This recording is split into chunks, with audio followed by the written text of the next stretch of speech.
this is Dr. Ava Cadell, and I'm here doing a counseling session with Plastic Martyr. So I hope that you will learn something new and enjoy watching a sex counseling session. Hey Plastic, what brings you here today? Well, I have a problem. I am attracted to broken men. All right, so a lot of people who are attracted to broken partners find that they too are broken in some kind of way. Now, if I was to ask you what part of you feels most broken, what would you say? The part of me that feels most broken, I guess, is I don't really like that people judge me before they get to know me. Because you are in the public eye, you are a singer, you are a model, correct? Yes. And now how do you want people to perceive you? As classy, feminine, elegant, pretty, nice, smart, you know, good things. Good things. Yes. So let's get back to the broken men. How many broken relationships have you had? Every single one. So Everyone. Probably about 5 maybe that were serious. So there's a pattern going on. There's a self-destructive pattern. Yes. Do you love yourself? I do very much. Yes. Do you love yourself inside and out? Yes. Okay. Because you were born as a man and you dress as a woman, right? But you're not a cross-dresser. So let's educate people. Talk to me about that. I call myself genderless because I've always been this way since day one. I've just been very feminine and I embraced it rather than trying to conform into a mold that society has already made for me. I said, screw it, and I'm going to just be me. So I've always been very feminine, and I don't consider it cross-dressing because I'm this way 100% of the time. And I'm comfortable in my body, so I don't want to get a sex change.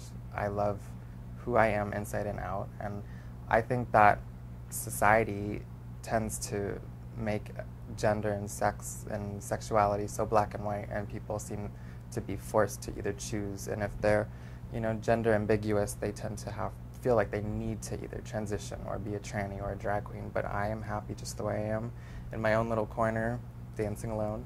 So. Yeah. Now, when it comes to sexual relationships, do you have like a vagina envy? Do you wish that you were born with one? Not at all. I fear the vagina. You do? I do. I'm scared shitless of it. And what is so scary about it? It looks like it's going to eat me. Okay. So you're not interested in women No, sexually at all? Just fashion-wise. Okay, but you've got lots of girlfriends. You love women. I do. I tend to only have female friends. Right, yeah. And you're very protective of women. Yes. One of your best friends is Courtney Stodden, correct? And you just love and adore her, hanging out with her. I do. So let's talk about your relationships again. Okay. What kind of man would be the perfect partner for you?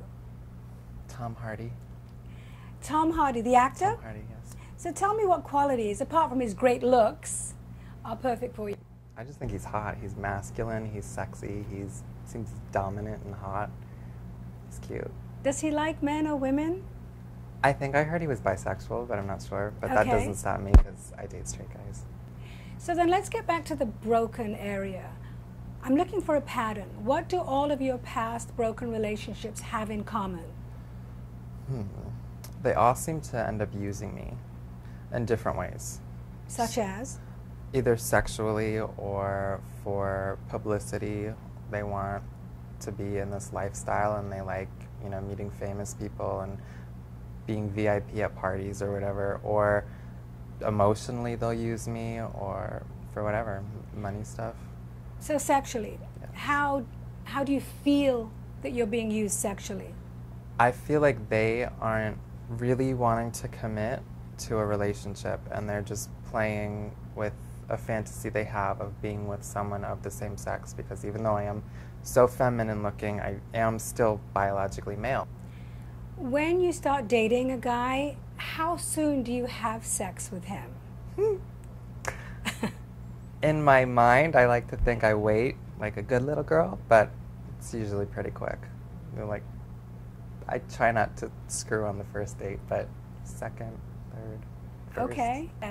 So that's good that you recognize that pattern, and maybe you can have sex with them in your mind so that physically you can make out but not have full-blown sex. Yeah, What do you think? I don't really like sex. You don't like sex? No, I think I do it because I don't want them to get scared off or whatever. I don't know. I'm more of a cuddler and kisser. Okay. I'd rather cuddle.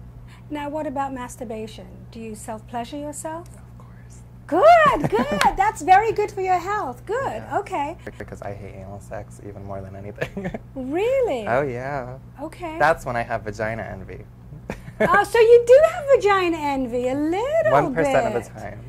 Okay, see? Now it's all coming out. Mm-hmm. All right, so let's create some closure Okay. with your last relationship. He was broken. Tell me about him. That this guy used me. He fed me all these lines that I believed. We talked for a very long time. He was in the Marine Corps.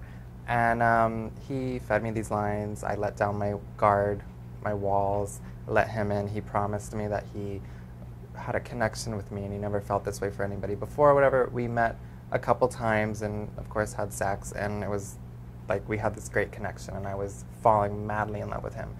And then he pushed me away and I was left devastated and broken and felt like it was me, that I was the problem and there was something wrong with me. And he was like, you know, would say I can't do this anymore, and I tried to understand that, okay, he is straight and he's in the military, and and I am public, so if it gets out that he's seeing me, it could be dangerous for him in his career and his line of work. So I would lie to myself and I would say, okay, whatever.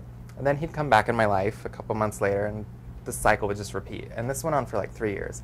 But you did something really interesting for therapy. You wrote a song about him. I did. Yes, Yeah. and what's it called? It's called Enemies. Enemies. Tell me a couple of lines from that song. Well, the chorus kind of goes, don't ask, don't ask, don't ask, because I'm telling you it's a game. Stand back, stand back, stand back, you're no soldier. So sad that you feel ashamed. Because when I wrote it, it was before I found out that he had a fiance. So I was writing it because I was wounded that he was such a coward, I felt. I'm like, you can go fight a war, but you can't face me and love me. So I wrote the song and I was, you know, so sad that you feel ashamed and yada, yada, yada. And then, after I recorded the song, I find out that he has a fiance and he's getting married to her in this idyllic little life back in Massachusetts. So, you know what, God bless, I hope they're happy. So you still have a lot of pain. I do. Well, because I feel used. I feel like he degraded me. So you regret being sexual with him I and do. opening up your heart and falling madly in love with him. Very much. Okay. Yes. Did you learn anything good out of this relationship? Oh, I did. Tell me what. Okay, good. Don't trust anything with a penis. Oh! Well, in the next session, we are going to create full closure. I am going to have you do some role-playing with him and his penis. Uh-oh. Okay, well, he was hung, so that was at least good. All right. So we'll work together again next week, okay? Okay, thank All you right. so much. Thank you, Plastic.